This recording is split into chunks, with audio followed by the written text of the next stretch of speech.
There we go. All right, Dawn, it's off to you. Perfect. Hello, everyone. My name is Dawn Anderson. I'm the current president of the Career Education Society. And on behalf of the society, I want to thank everybody for taking time out of their busy days to join us to learn. And CES is really excited to be able to offer some after school sessions to help us engage in our learning and continue our growth. And we'd like to offer these a couple times this year and looking into the future. I would also like to acknowledge that I am on the traditional territories of the Comox First Nation. I am thankful to have the opportunity to live, work, and play with all of the children. And if you want to take a moment just to acknowledge your traditional territories, you can do that in the chat, or if you want to just take a moment to yourselves, please do so. And then lastly, before I turn things over to Terry Ann, our Executive Director, I really do want to thank Junior Achievement BC for supporting the Career Education Society and all of its members in providing us with these great opportunities to learn and allow us to kind of take all the latest and greatest and bring that back into our schools. So thank you. With that, Terry Ann. Hello, I'm Terry Ann, the new Executive Director of the Career Education Society. I am really pleased to introduce two of our nice collaborative friends today. Bridget Frantz is from PwC. She's a Senior Manager, Campus Talent Acquisition and Business Enablement. Big, long title. We've heard her speak. We've heard some of this presentation before, this type of presentation, and we really think it's valuable and we want to share it. So in a minute, I'll stop sharing my screen and pass it off to Bridget, but we'd also like to acknowledge that we have Glenn Dodge here from Junior Achievement from JABC. And at the end, he's going to speak and share a few resources and ideas. And then we will also have a question period at the end. So Bridget's going to present, Glenn's going to share some info, and then we'll have a question time. And I will monitor the chat as we go along. If you have any questions, I'll try and note them down. And we are recording this, so we'll share it in some fashion after. So enjoy. I'm going to stop sharing now and let Bridget share her screen. Thank you so much, Terry Ann. I appreciate it. Okay, I think we should be all set there. So thank you. I really appreciate everyone joining today, and also for those of you I know submitted some questions ahead of time, which helped me make sure that this was on the right track for what you were looking for today's session. So can you see my screen? Everything's good? Okay, perfect. So as Terry Ann said, just a little bit of a brief introduction, and I'm really glad for once I'm not wearing the same outfit as what I have in my picture. I do that all of the time. It must be my favorite outfit, so change it up for today. But as an introduction, yes, I am the Campus Talent Acquisition Leader for PwC Canada, so that's PricewaterhouseCoopers if you're familiar with the full name. I am a CPA myself, so I've actually been with PwC for over 12 years, primarily with the US firm based in the New York office. However, I have done a 2.5-year stint down to our Auckland, New Zealand office, and now I'm in the midst of another 2.5-year tour, secondment, whatever you want to call it, up here in Vancouver. Technically through the end of December this year, but fingers crossed, looking to extend it a little bit longer. But within that experience, I spent 6 years in the audit side of the firm, focusing on our financial services clients. After my tour down to New Zealand, I came back and was looking for a bit of a change, went into recruitment thinking it was going to be a 12 or 16-month short little experience, and I blinked and now I'm 6 years into recruitment and really, really enjoying it. But I think that it's been really helpful for me to be on both sides of the house, and I've gone through recruitment for the firm that I'm now recruiting for, but it's been really enjoyable, and I'm the first to admit that I always thought recruiting was just glorified party planning until I went into it and realized there is so much more strategy behind it. Before I get started today, I did just want to say, please interrupt me, come off mute, put questions in the chat, as Terry Ann mentioned as well. I want this to be an interactive, collaborative experience so that you all are getting out of it exactly what you want. And if anything is not clear and you want me to stop and explain a little bit more on that, please let me know. So why we're here today, so as mentioned in the title slide, so preparing your students for future recruitment opportunities. And I know that it was pitched and a lot of the questions that came out of it were more focused around resume building and potential cover letters as well. But when I take a step back and look at preparing people for the entire recruitment experience, it starts well before even drafting your resume or your cover letter. So first, I want to talk a little bit about building your personal brand, or your students in this case, and how to help your students develop that strong personal brand so that they'll stand out from the other applicants. I will talk a bit about resumes and cover letters, and I title this Of the Future. I think I have some unique perspectives on where resumes and cover letters are going. And then tips and tricks for acing your interview. So all three of these things, I think, play into the end game of securing a future job opportunity. But you can do really well at the first two and fail at the third, and obviously it's not going to get you anywhere or get you across that finish line. So making sure that we're focusing on all three of these. So first, going to take a minute to talk about building your personal brand. So again, I think that this is the step that often gets skipped. People are really excited to just start building out their resume and then jumping into interviews. But before you do that, you have to do a little bit of self-reflection. And I think it's really important, even for students at the ages that you all are teaching or working with, to start thinking about this earlier on in the process. So who are you? What are you bringing to the table? What's going to differentiate you? And that's going to change every time you go through the process of either going through an interview or reassessing. I mean, I know some of us probably do self-reflection frequently, hopefully every year or so, but when you look at who you are and what you've grown into and changed, that's going to change. Your responses are going to change to these questions. But I think it's really good practice because it helps you identify your strengths and your uniqueness, that what you're going to bring to the table, and things that you can highlight throughout this entire process, both when going through an interview or your hiring or recruiting process, as well as in your life outside of work too. So what do you want to be remembered for? I think is a really interesting question.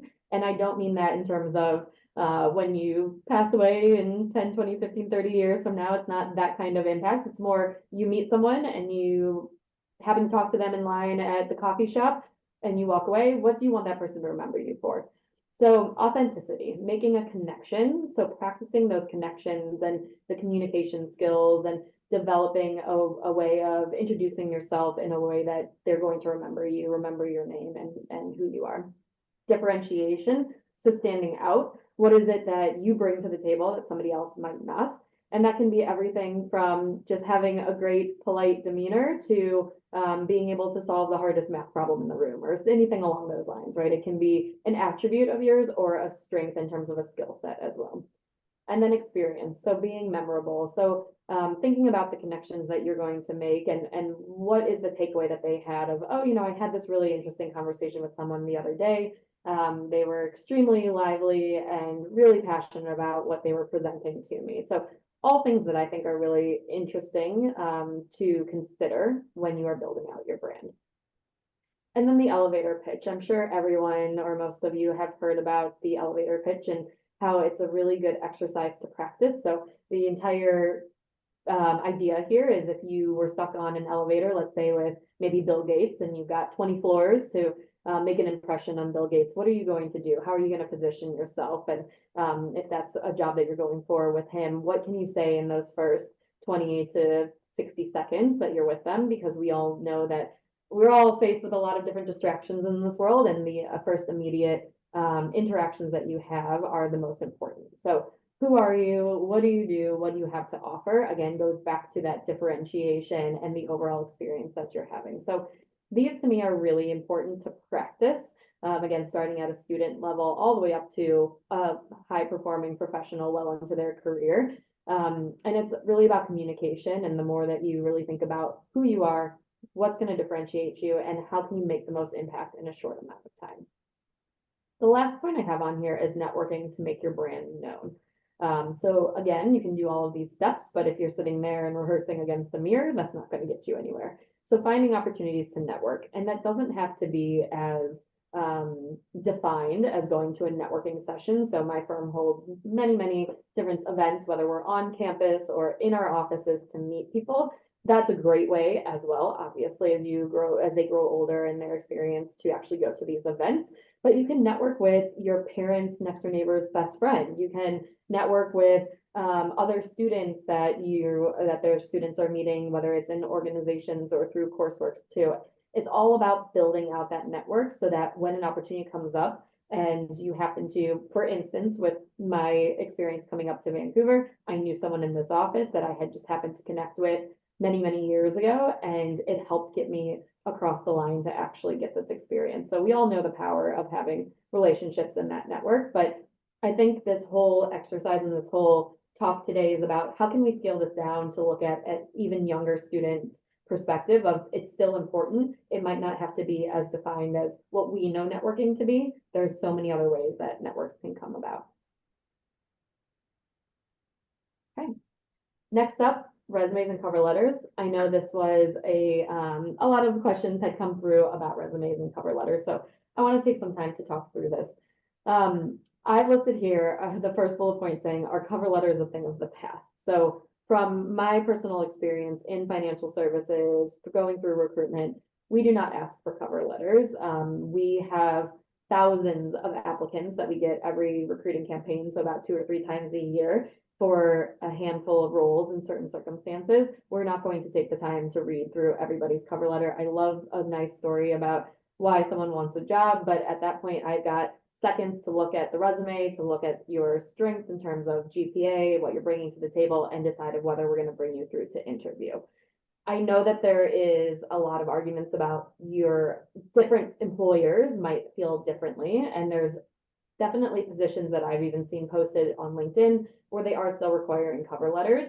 And I think that there is value to it when you look at potentially our younger, less experienced students or people entering the workforce without having had actual previous jobs to relate to. And they can talk about why they really want this job and what they're going to bring that's not necessarily something they can pull from a job experience. So I see the value in it, but I would just caution, I wouldn't spend too much time making sure you've got the most pristine cover letter, because I think that it's pretty rare that people are spending a whole lot of time looking at those cover letters. In terms of what is the best resume template, I don't believe that there is one best template. Again, every employer is looking for different things. And like I mentioned, there's a statistic that recruiters spend anywhere from about 15 to 30 seconds scanning a resume and then make a decision. I think that this has gotten quite a bit different. I know when there used to be the big career fairs, and especially at universities where we would see thousands and thousands of students come up to us and take a look, and people used to say that there was one pile for a throw out, one pile for a yes. I don't really see that happening so much anymore, but you can really learn a lot right off the bat at looking at somebody's resume. So what you need to think about then is how are you going to adapt your resume for what your employer is looking for. And I think that comes into what I talk about in terms of must-haves. So regardless of what the role is that you might be applying for or your students might be looking for, I always think having that clear, defined name and contact at the top of the page is the most important thing. I might look at a resume, remember it, throw it into a grouping with other candidates, but when I go back, it's because I'm going to need their contact information or I'm going to need to check something there. So that to me is the most important.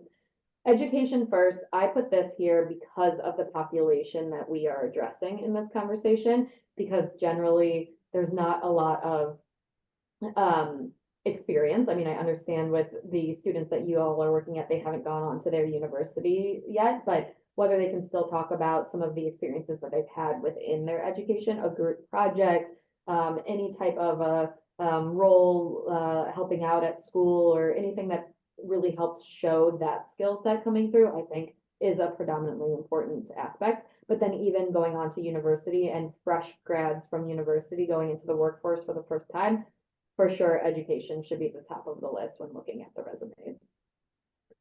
In terms of experiences, this is where people get hung up a lot. I've seen it both ways, where you either put your experiences listed in chronological order or in order of relevance to the role that they're applying to.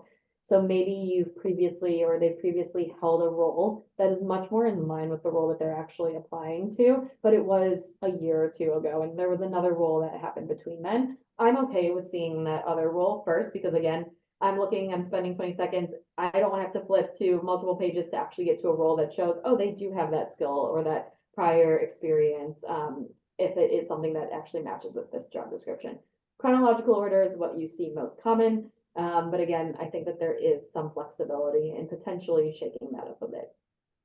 This next bullet point is the most important to me: quantitative results to qualitative points. So the number of times that I've looked at a resume and it says, you know, I worked at JJ Bean Coffee for 3 months. I filled coffees. I cleaned up afterwards. I opened the shop. I managed the budget, period, the end. Great. What came of that? How can you actually add value to that? So I placed, or I fulfilled over 150 orders every single day. I received great customer service feedback from certain clients. I had go-to clients that I had built relationships with, that I knew their orders when they came in, which led to me receiving higher tips for the day. Whatever it might be, as menial as it sounds, it adds so much value to what they're trying to portray here. Anyone can go and fill a cup of coffee, but if you're telling me, oh my gosh, every single day you were actually filling 200, 300 cups of coffee, that means so much more to me. And then lastly, proper grammar and spelling. That's an obvious one, but surprisingly, one of the most things that we see messed up on resumes, get somebody to proofread it, read it over multiple times, run it through the spell check, just ensure that, that you're really checking everything for the grammar and spelling. The last point here, and then I'll pause for a minute because I'm sure there's some questions on resumes. I also asked, are resumes a thing of the past? And this is a conversation that we as an organization, and I think a lot of people are starting to think about as AI is becoming more and more active in everything that we're doing. And I love the argument of use AI, use ChatGPT for assisting you in building out, you know, like things like, for instance, even the slide deck, I helped organize things like that. But when you flip it the other way, and you see that that there are corporations that are using AI to review piles and piles of resumes to say, does this resume meet the job description, meet the skills that we need? There are also students or other people that are out there that are taking our job descriptions and flipping it into AI and saying, create a resume that will meet the needs of this job description. So because of that, I think companies are taking a step back from putting as much reliance on resumes, because AI can build out anything that we want it to see. Obviously, anyone can falsify a resume, and it really comes down to being able to speak to it in the interview. But I think there's less and less emphasis really on the resumes, and more so things that we might ask in the application process: list your GPA, list relevant experiences. Even in our application and hiring process, we have all of our applicants do these game-based assessments, and they get graded on things like simple math just to show cognitive ability. And I think that's going to become much more relevant, things that they can prove they've done that evens the playing field for all of the applicants, as opposed to just looking at someone's resume. Another argument to this is that, so in the US, we don't look at our resumes of any of our applicants, and that is because it's really hard sometimes to compare apples and oranges, where you see a student who might be putting themselves through university, working 2 or 3 jobs off the side, helping them support themselves and maybe taking care of a family member at the same time. That's great. Their experience on there might be something completely unrelated to what the job is that they're applying to. Whereas on the other side, you have Joe Schmo, whose parents are putting him through university, has all the time in the world to be captain of the soccer team, leader of the, diverse business organization, and also part of his fraternity or some other club on campus. So it looks like he's getting all of these really amazing experiences, but it's just because these two people are coming from completely different walks of life. And what's to say that one person is going to be a stronger candidate than the other based on what their resume is saying? So there are a lot of other arguments against really putting that initial reliance on resumes. I'll pause there for a minute, since I know that this was kind of the meat and potatoes of today, and see if there's any questions based on what I've shared here. Bridget, there was one in the chat, but it was about AI, and then you promptly explained in a very, very well worded answer. So the chat's okay. Oh, amazing. Okay, let me know if there was any clarity that needs to go on that as well. Okay. All right, and then the next part that I wanted to talk about was tips and tricks to ace your interview. So as I said, you can get everything right up until your interview, and we all know that having good interview skills is really a game in a sense, and also takes a lot of time and practice. And when it's something that is so important to you, it ends up being the most nerve-wracking thing, and a lot of people end up jumbling their words, and they're just so nervous and putting so much reliance on this interview. So how we can help mitigate that for students early on in their career. So a couple of things to note before even going into the interview. Make sure that you understand your employer. This, I believe, is a step that is very frequently missed. And there are times when we are coming down to deciding between 2 or 3 candidates that all interviewed really well, have strong backgrounds, are really strong students. But the one student that stood out the most was the one that was saying, hey, you know, I saw on your webpage you are investing $1.2 million into generative AI. How amazing. I think that this is something that's really great and going to take us somewhere else. First of all, the people interviewing you love their egos to be stroked, and by showing that you've done that research, that's great. Second of all, it shows that they're dedicated to the firm or the organization that they are applying to. They're not just putting their resume out to 500 plus companies. They're showing that they want you and you want them too. So doing the research and just having a couple of really good go-to points of showing that they are invested in what's happening at the position or the company that they're applying to, I think is a really easy way to differentiate or set yourself aside or apart, as well as knowing the role. Again, something that we've seen where we have many roles that go posted all at once. A lot of times candidates post to or apply to several of them, and then they come in for the interview and they are forgetting which role they're actually being considered for. So whether, you know, for us, it's whether there's an audit role or a tax role or a consulting role. And if we come in and say, okay, so why are you interested in this role? And they're like, well, you know, I heard it's a really great company to work for. I'm sorry, that's not going to cut it for us. We need to know why is it that you have applied specifically to this role. Read the job description and ensure that it is something that is aligned with what you are interested in too. I'm actually going to pause there for a second because I just had something that I thought of that I think would be helpful to discuss here. I'm not sure how much you guys are aware of this, but there are a lot of studies about women versus males in terms of the roles that they apply to. A male will apply to a role with only about believing that he fits 60% of the skills required for that job. So he'll say, yep, I meet just over about half of them. I'm going to apply to this role. Whereas females tend to wait for a role where they can check off the box for 100% of those skills, which is very interesting. So something that I think feeding that information, even younger students like those that you might be dealing with, is really important to show that yes, there is a role. Even if you think you only hit half of them, go for it. Try it. Talk about the ones that you do think, because everyone that we hire, no matter whether it's us or another corporation, we know that we're hiring for future potential. We love to see the skill sets that you bring to the table, but we also know you're not going to fit all the boxes. We're going to train you. You're going to learn on the job. There's no one out there that is a walking perfect employee right off the bat coming out of university or even a younger education. So I always think that that's a really interesting statistic to keep in mind. Back to the tips and tricks.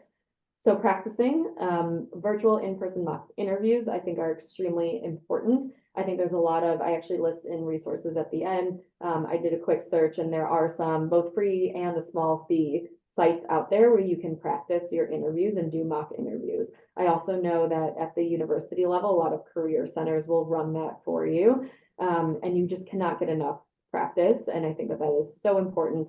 The number of times people come in and I know that they have the qualities and the skills that we need based on what we've seen, but they're just not able to speak to them. And it's such a shame to see that because we have to take what we get in the interview into consideration. So practice is so important. Planning, so thinking about your skill sets, this even goes back to what I mentioned a couple of slides back in terms of building your brand. Understand what it is that you bring to the table. How can you use your skills to actually match the needs or the job description that you are applying to? And I always use the example of you can make anything like being a lifeguard sound like you are changing the world. It's just how you position it and the examples that you use and bring to the table. And I'll actually give an example about that in a minute. And then review your relevant experiences. And again, this is something that I continuously talk about. You don't have to have prior work experience that perfectly aligns with the role that you are applying to. It's how can you spin something to show, okay, I know this role requires a lot of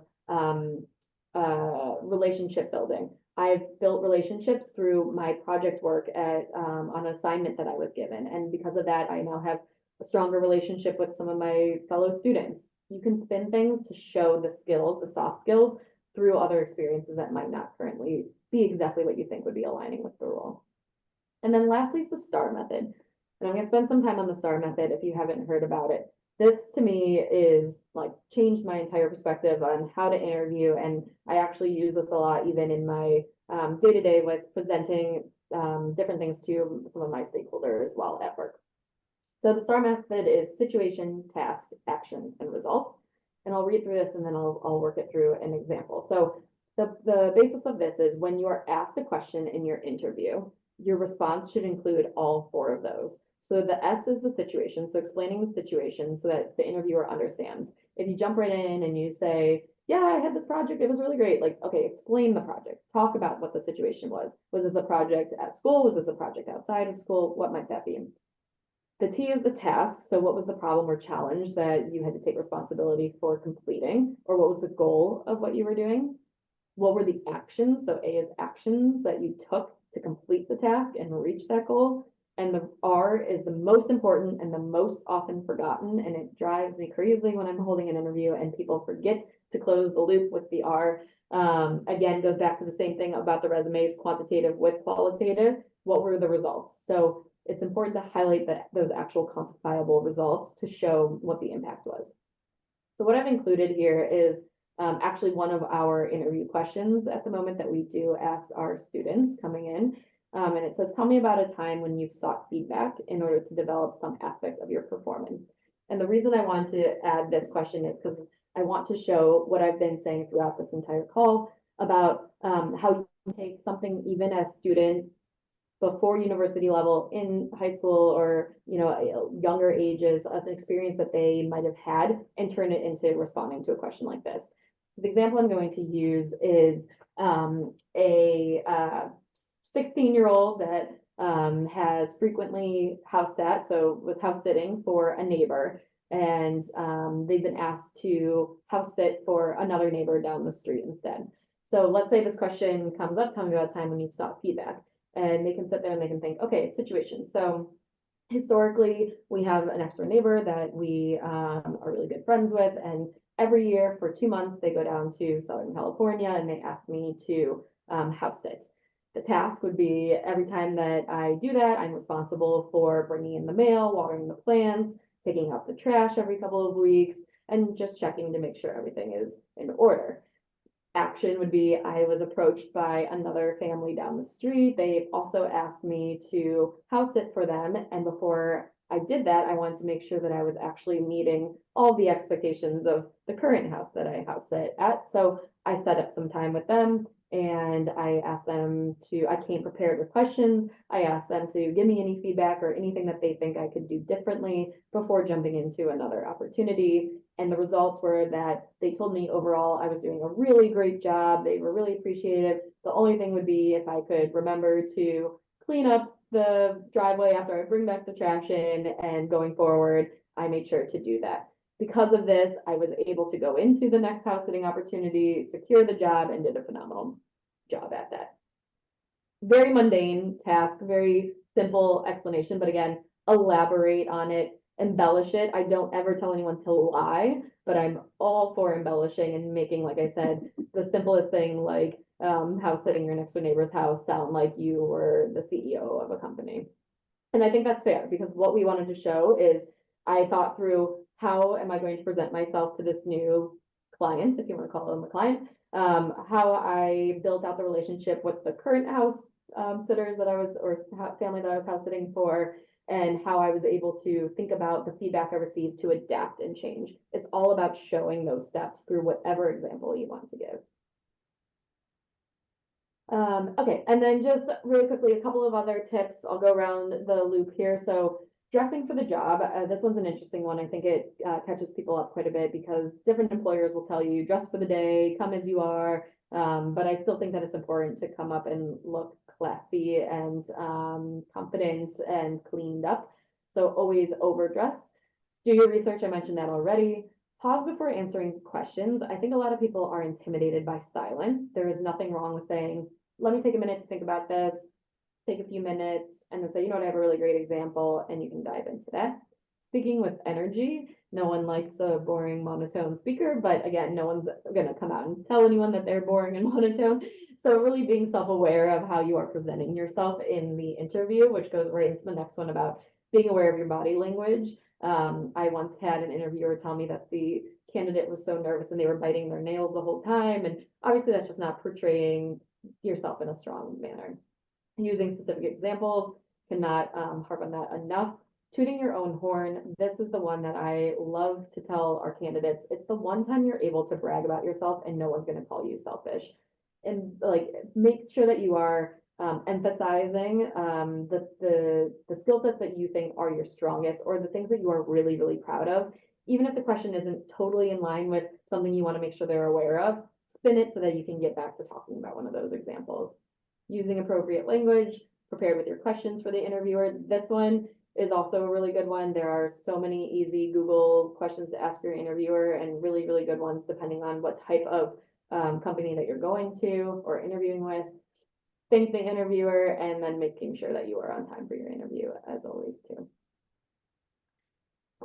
So with that, again, like I said, I have some resources here. I found these mock interviews. So Practice Interview Online, which is actually through Willow, is a free resource to do some mock interviews, which I thought was really great. My interview practice comes at a small fee. I think it's about $23 for a month, but if it's just to get some practice.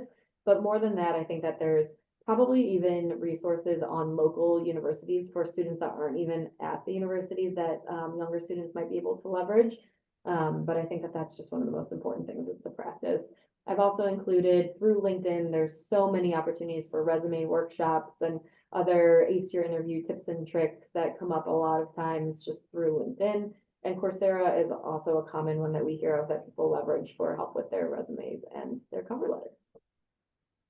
So with that, that's really the gist of my presentation. But again, I want to stop and see if any other comments have come through or questions through the chat, or if you have any direct questions for me.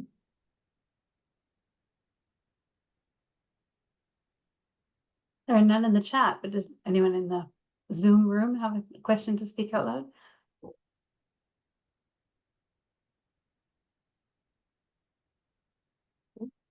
Okay. I have Again, one. oh yeah, sure. Okay, so in dealing with careers and students all the time and dual credit, we do a lot of interviews and resumes and all that sort of stuff. And I asked someone a little while ago, you know, it was the cover letter piece. And what they said was, if you have, like, I guess maybe I'm looking for confirmation, if you have a cover letter, or you feel like you have to have a cover letter, they were recommending, instead of writing it like a letter, is just put highlights. Yeah. So that if they're going to look quick, they're getting the good stuff right Yes. quick, and maybe they'll open it. Yes. Would you say that that's a good idea? Yeah, as we take a step away from formality, especially with a lot of these things, I absolutely think that that is fair. Before, you know, you used to have to go on and on and on and talk about why you're so great for the role. And I think that that is a really good actual tip for people too. And it still gets the points across and it's easy to read and someone can scan through it. Yeah, I do like that. Okay. I know beforehand we had also received a question about candidate tracking applications. So that is something that people are using a lot more. And I would say from our perspective, as we consider going into younger student populations, we will be using it more as well too. And what's really great about that is from the employer perspective, we can see the candidate lifestyle. So I can go in and see that Jenny was able to attend 7 events over the last 2 or 3 years. She's really built out her network with our PwC team. She's somebody that's really dedicated. I can go back to her and tell her, hey, we have another event coming up. We really want to make sure that you are at that event. And I don't think it ever hurts to start that process sooner. Right now, we are not tracking anyone below university student level, but I can absolutely see that that might be something changing in the next few years. I have 2 questions now. One is, how do you feel about color on the resume? That's funny. Because I was pulling up, I was gonna try and pull up some examples of resumes, and I actually typed in just example resumes, and the first few that came out were all colors, and I was like, whoa, whoa, whoa, like it kind of blinded me. It's really, again, it depends on the role. For what I see, I don't need color. I don't need a picture of the person. I don't need really cool bar graphs. Actually, here, I think even if I've got, let me see if this is still up. Yeah, so I think I have this, if you can still see this. So this was one that came up for me, and I was like, okay, there's a lot going on. I think this is great, but I am lost and I'm distracted, and it's a little too much for me. Now, if they were applying to a potential marketing company or something that wants to show creativity, go for the moon. I remember there was the running joke of, somebody showed up once and said, like, I sprayed perfume on my resume so it smells good. Like, no, we don't need that. But even just going through some of these, like, it's all about being able to read and highlight the things that are most important to you. These skills things I think are quite interesting. But to me, like this one, I was like, oh yes, clean, concise, easy to read. This jumped out to me as what I would look for. And it doesn't have to be excessive. It doesn't need to go on for pages. It's just more about like the cleanliness of it. But again, I don't need a picture. I don't need color. Great, thank you. The other question is surrounding LinkedIn, her LinkedIn profile. They're saying they're curious as to the value of a grade 12 student building a professional online profile, i.e. LinkedIn, or wait until they have more experience. Yeah, so I don't think that it hurts without experience, because the entire point of LinkedIn is to build your networks so that when you go back in and you can type in any company, if I want to look at Apple and how many people have I connected with that work at Apple, and then you've got your list. So while yes, having your experience and your details in there helps the connection more likely take place and that someone will actually accept your invite, I say go for the moon in terms of starting to build out that network, because you never know when you're going to want to try and just get an in with somebody and say, hey, I came across your profile and you seem like your trajectory to get to where you are, it really is in line with what I'm looking for. And you can build out that relationship that way, and you'll always have them as a contact. So I don't think that there's ever too soon to start building that out. And then the more that your experience comes through, and when someone looks at the profile, they know that you're still in grade 12. So they wouldn't expect much more out of that either. And nowadays people are taking LinkedIn to start talking about skill sets. It's not just about prior work experience. You can get validated and a bunch of really cool different trainings through LinkedIn where you get that nice stamp of approval. So I see no hesitations to start that in. They said thanks.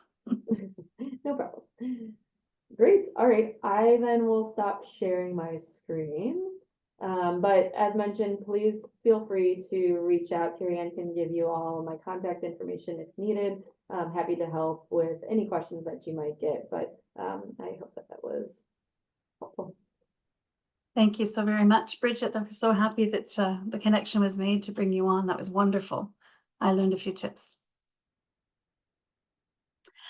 Glenn, would you like to share your screen and round out our little session here? Some information from Junior Achievement. Yes, happy to. Well, first, I want to say thanks for the opportunity to speak to everyone, and a special thanks to Bridget. Like Terry Ann, I actually learned quite a lot from your presentation, Bridget, so thanks very much for that. I just wanted to take a couple of moments just to talk a little bit about our programs, especially with the career focus. We have a number of things. This is our very busy season in the spring to share some of the things that we do from a career educator focus. So I wanted to just to kind of highlight a couple of things. So I will share my screen. Just 1 second.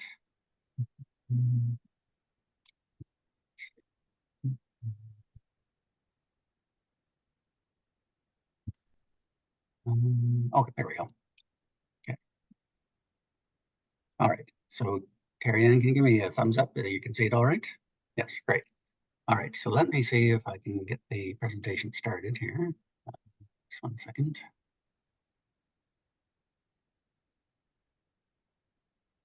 Okay. All right, so I'm not going to spend a lot of time talking about the organization, but I did want to give you, for those that don't know about Junior Achievement, a bit of an idea about what we do. So we are a not-for-profit that we provide free hands-on immersive education in 3 pillars. So work readiness, which is kind of on the career focus side, is one of the things that we do. We also provide programs on financial health for all grades, from grades 4 up through grade 12. And then we also have specialized programs in entrepreneurship to help students get underway in terms of starting their own businesses. So we do have some fairly extensive programs where students have the opportunity to start their own business and work it all the way through. And it's not a theoretical exercise. They actually have the opportunity to work with others to create their business and take products out to market. So we have those 3 pillars as our guiding lights, you might say, in terms of what we do. We've been around for quite some time.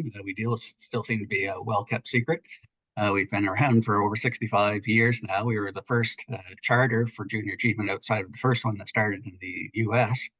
And so we've been actually working and we are now in about 98% of the school districts now. So we're quite engaged with most of the province. And as mentioned there, we're part of JA Canada and JA Worldwide. So we're in about 130 countries now, and across Canada, there's about 14 charters. Some provinces have more than 1 charter. We just have the one here in BC. I won't go into this because it's a lot, but I do want to give you a sense of the breadth of our programs that we have. Again, a focus across the 3 pillars, and we've highlighted where they connect with each of those. So you can see for the work readiness side, economics for success is one that I would highlight as being one where we do have very much career discussions and options for the students, and our business world for the younger students as well. I will just talk about World of Choices and TechWorks in a bit more detail in just a moment. So we'll get to those ones, but you can see, depending on what you would like to have your students get engaged with, we do have other ones. And again, across most of the grade levels. We're not into the very junior grades, but we are starting at grade 4 all the way up through grade 12. So we have programs for pretty much all grades from that point. So again, the one program that I did want to speak about briefly, because I think this is quite on topic for today's World of Choices. So this is our work readiness program where we do a virtual program and once a month we do a program for about an hour and a quarter. And we do a different focus. So every month we'll focus on a different industry. So for example, in November, we focused on financial services. We focused on transportation and warehousing. In January, we did healthcare in February. So each time what we do is we have a panel of experts come on and talk with a moderator and really talk about their own career journey, offering up opportunities for the students to interact with them by asking some questions about their own particular focus. And they also provide some career advice as well in terms of what they feel would be the best approach, the areas that the students can study if they want to focus on getting into that particular area. So just to give you an idea of the remaining ones that we have for this year. So coming up next week, so April the 25th, we do have one on entrepreneurship. And so these 4 entrepreneurs are going to be on a panel talking to actually our CEO, Sheila Biggers, is going to be the moderator for that. So there'll be an opportunity for them to present their own journey. I think this tends to be one of the most dynamic of our panels because of the individuals involved. Of course, they all have their own visions and are usually quite engaging. So that'll be in April. In May, we focus on hospitality and tourism. So you can see we have a number of different people from the local BC area that are going to be able to talk, including someone from Thompson Rivers University as well. And really just to kind of give their own perspective on what it means to be involved in that particular industry. So again, we'll have 4 speakers there. And then our last one, which is always very well attended, is one focused on Indigenous leaders. And so for that one, we are still building this out. It won't be just these 2 individuals, so we will have further speakers, but it always is very interesting to listen to their own journeys and what they've gone through, I think, and it's always very engaging with the students as well, so they work through that. And so that's World of Choices for the next 3 months. That takes us to the end of the school year. And then starting in September, we start the cycle again, and we'll start having different industries featured each month starting next year as well. TechWorks. So we are having TechWorks in person in Surrey next week at Kwantlen Polytechnic University, which is going to be a great event. We have had virtual TechWorks. We had one in March and we had one in December. And for the ones that we did virtually, we had panel discussions on things such as AI, gaming, robotics.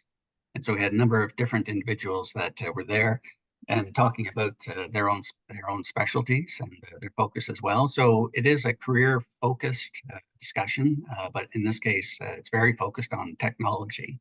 So talking through what are the opportunities for individuals that want to get into tech as a particular career.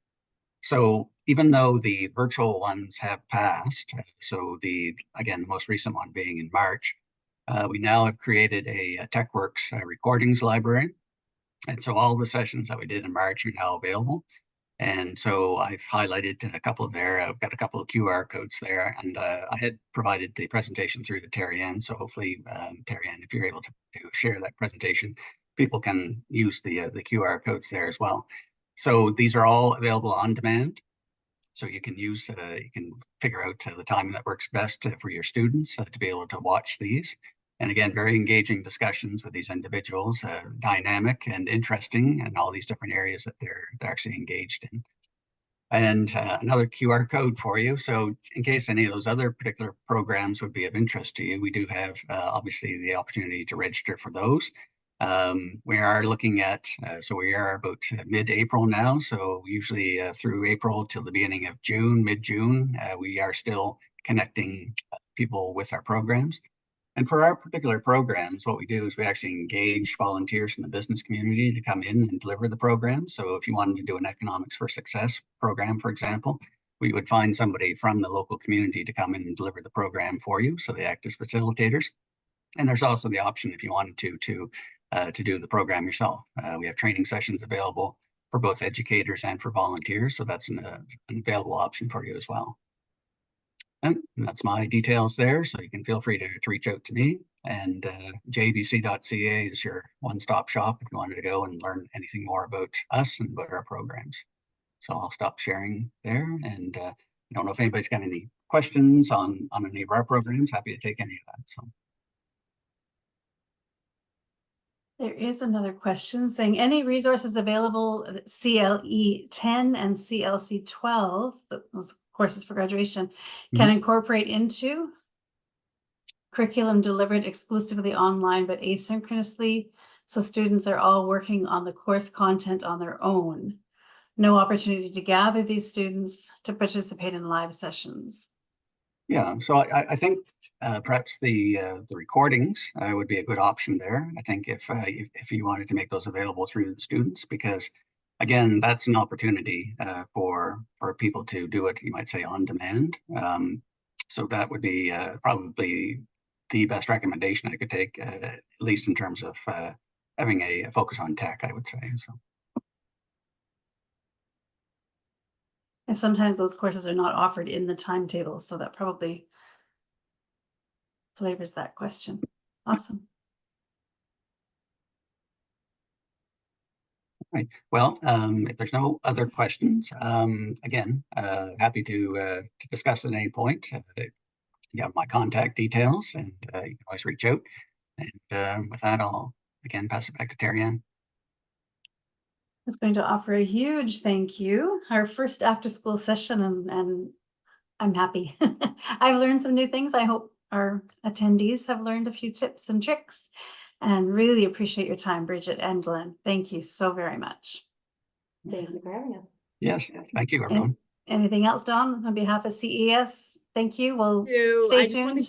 Yeah, I give you a huge thank you, and Bridget, for your time and your guidance there. And then Glenn, I love JABC resources. I share them out with all of our schools every year, and a lot of students get to access them, and teachers are always happy to use them. So thanks for having those available. And I think just for the CLE, if anyone wants to, that the public speaking piece, I think, is a really big one that a lot of students could take advantage of.